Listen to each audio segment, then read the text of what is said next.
Bank খাতে গত October থেকে ডিসেম্বর এই ৩ মাসে খেলাপি ঋণ কমেছে ৮৭,২৯৮ কোটি টাকা। সোমবার রাতে বাংলাদেশ ব্যাংক প্রকাশিত হালনাগাদ প্রতিবেদনে দেখা যায়, গত বছরের ডিসেম্বর শেষে ব্যাংক খাতে খেলাপি ঋণ কমে ৫,৫৭,২১৬ কোটি টাকায় নেমে আসে, যা গত সেপ্টেম্বরে ছিল ৬,৪৪,৫১৫ কোটি টাকা। সে হিসেবে ৩ মাসে খেলাপি ঋণের হার ৩৫.৭৩ থেকে কমে দাঁড়িয়েছে ৩০.৬০%। ব্যাংকার ও বিশ্লেষকরা বলছেন, কেন্দ্রীয় ব্যাংকের ঋণ পুনঃতফসিলের ছাড় আর সংসদ নির্বাচনের আগে বড় অঙ্কের ঋণ নবায়ন হওয়ার কারণে খেলাপির হার কমেছে।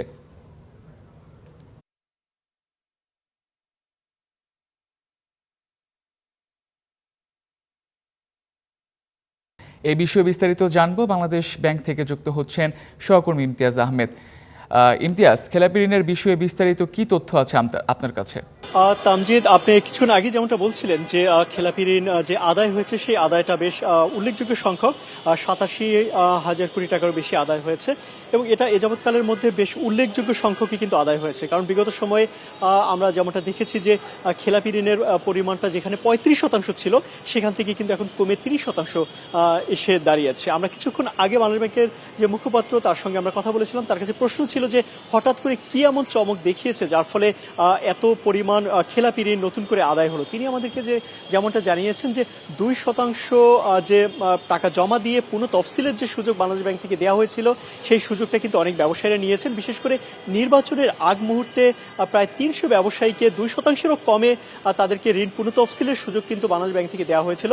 এবং একই সঙ্গে যে অন্যান্য যারা ব্যবসায়ী রয়েছেন, বিশেষ করে বিগত আমলে অর্থাৎ বিগত আওয়ামী লীগের সময় আওয়ামী লীগের সময়কার যাদের ব্যবসা প্রতিষ্ঠানগুলো বন্ধ হয়ে গিয়েছে কিংবা যারা ঠিকমতো ব্যবসা করতে পারেনি, একই সঙ্গে ডলারের দাম বৃদ্ধির ফলে যাদের ব্যবসায়িক ক্ষতি হয়েছে, তাদেরকে কিন্তু এই সুযোগটা বিশেষ করে দেওয়া হয়েছে এবং সেই সুযোগটা অনেক ব্যবসায়ী নিয়েছেন। এবং যার ফলে যেই অর্জনটা হয়েছে সেটা হলো বিভিন্ন ব্যাংকে যে তারল্য ঘাটতি ছিল, সেই তারল্য ঘাটতি অনেকটাই পূরণ হয়েছে এই ঋণ পুনঃ তফসিলের ফলে। অর্থাৎ অনেক ব্যবসায়ী যেহেতু অনেকটা তারা ঋণগ্রস্ত হয়ে গিয়েছিল এবং তারা যেহেতু খেলাপি ঋণ হয়ে গিয়েছিল, ঋণ তাদের খেলাপি হয়ে গিয়েছিল, তারা কিন্তু এই সুযোগটা নিয়েছে এবং তারা তাদেরকে ২% এখানে ডাউন পেমেন্ট দিয়ে তারা তাদের ঋণকে নিয়মিত করেছে এবং তারা নতুন করে ব্যবসায় এগিয়ে আসতে চাচ্ছে।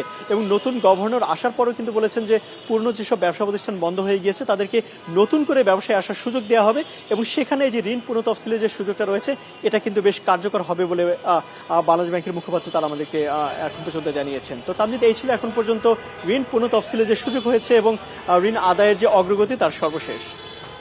ধন্যবাদ ইমতিয়াজ। আমাদের সহকর্মী ইমতিয়াজ যুক্ত ছিলেন বাংলাদেশ ব্যাংক থেকে।